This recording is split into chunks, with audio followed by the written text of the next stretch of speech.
대부분의 사람들은 몸이 아프면 바로 병원을 찾고 처방을 받는다. 하지만 현대 의료의 실태를 모르는 상태에서 의사에게 몸을 맡겨버리는 것은 위험한 일이다. 오사카 의과대학에서 암에 관해 연구한 오카모토 유타카 박사는 약의 오남용을 묵인하는 의료계 현실의 한계를 느끼고 병의 90%는 스스로 고칠 수 있다라는 책을 썼다. 원래 병은 의사가 고치는 것이 아니라 환자가 스스로 고치는 것이다. 저자에 따르면 의사가 필요 없는 미병이 90%이며 의사가 고칠 수 있는 병과 의사도 못 고치는 진짜 병이 10%이다. 미병의 경우 괜한 치료가 긁어부스럼이 될 수 있다는 것이다. 그러므로 반드시 자기 치유력을 높이기 위한 건강관리를 해야 한다. 오늘은 내 몸을 지키기 위한 현대인의 건강 필독서, 병의 90%는 스스로 고칠 수 있다에 대해 이야기해보겠다.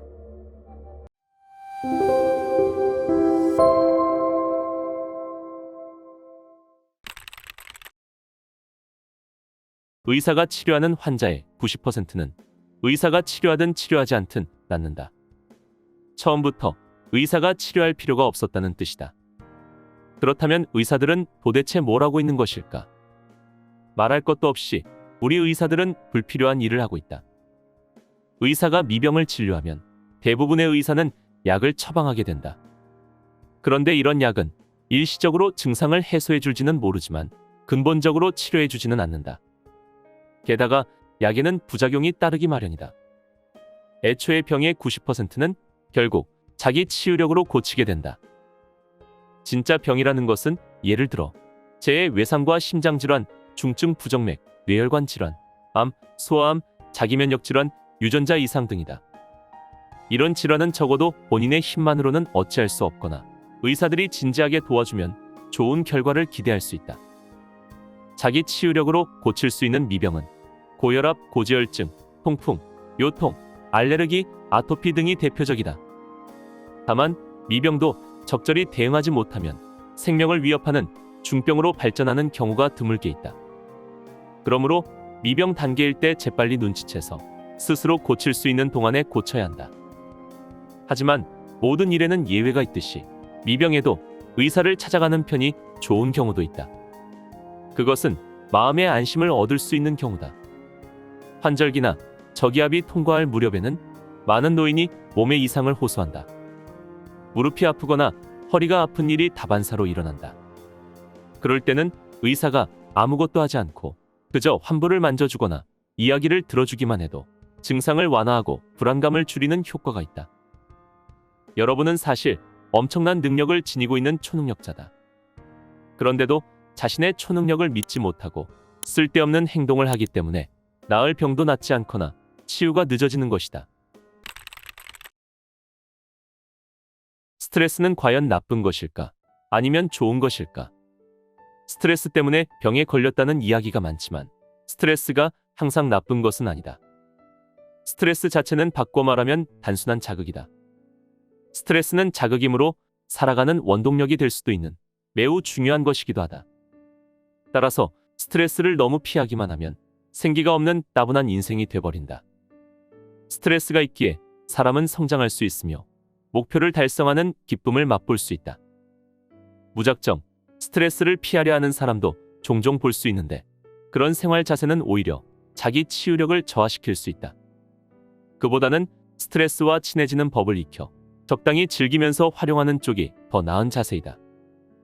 하기 싫은 일은 처음부터 노라고 의사 표시를 하는 것이 자신을 위해서나 주위를 위해서나 바람직하다. 남에게 미움받기 싫고 좋게 보이고 싶은 것은 당연하다. 그러나 억지로 참으면서 주위에 맞춰보려고 노력하면 결국은 스트레스만 점점 불어난다. 좋은 사람이 되는 것은 중요한 자기 치유력을 손상시킨다는 상당히 값비싼 대가를 치러야 하는 일이다. 암을 잘 극복하고 치료한 많은 환자들이 사고방식을 바꾸고 삶의 자세를 바꾼 것이 나를 치유로 이끌었다고 증언했다. 감당할 수 없을 만큼 큰 스트레스는 의외로 몸과 마음에 영향을 주지 않는다. 주저없이 노라고 말할 수 있기 때문이다. 문제는 참을 수 있을 정도의 미묘한 스트레스다. 이런 스트레스는 내키지 않아도 떠안기 때문에 장기간에 걸쳐 스트레스가 지속되게 된다. 괴로운 상황이 마음속에서 만성적으로 지속되면 자기 치유력이 눈에 띄게 저하되는 것도 무리가 아니다. 진짜 병을 고친다는 것은 비유를 들자면 높은 히말라야 산을 오르는 일이다.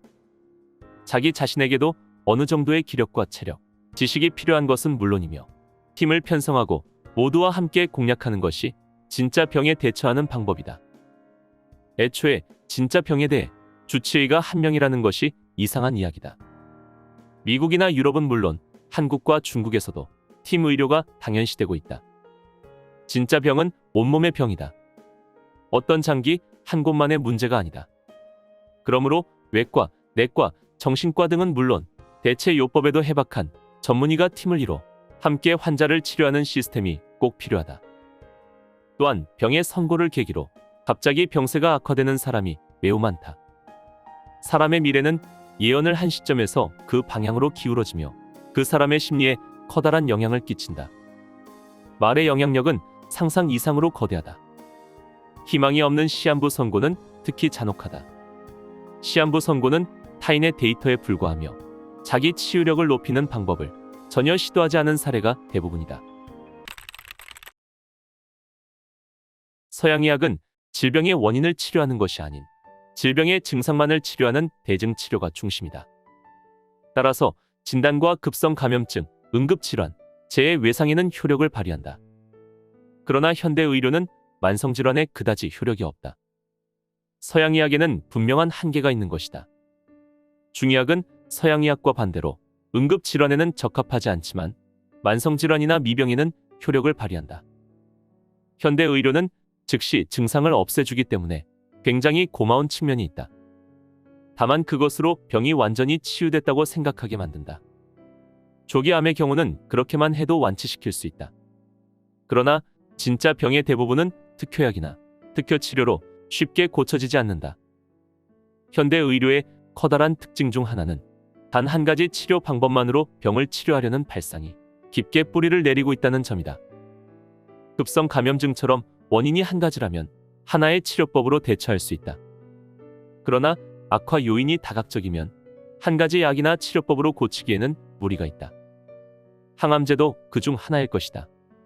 암세포를 어느 정도는 없앨 수 있지만 이것은 대증치료이지 근본적인 치료가 아니다. 항암제 치료만으로는 가까운 미래에 틀림없이 암이 재발한다. 약은 제한된 기간에만 먹는 것이다. 약을 계속 먹게 하는 것은 매우 위험하고 무책임한 행동이다.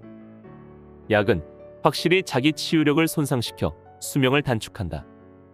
복용은 필요 최소한으로 억제하고 내 안에 잠재되어 있는 자기 치유력을 믿어보면 어떨까?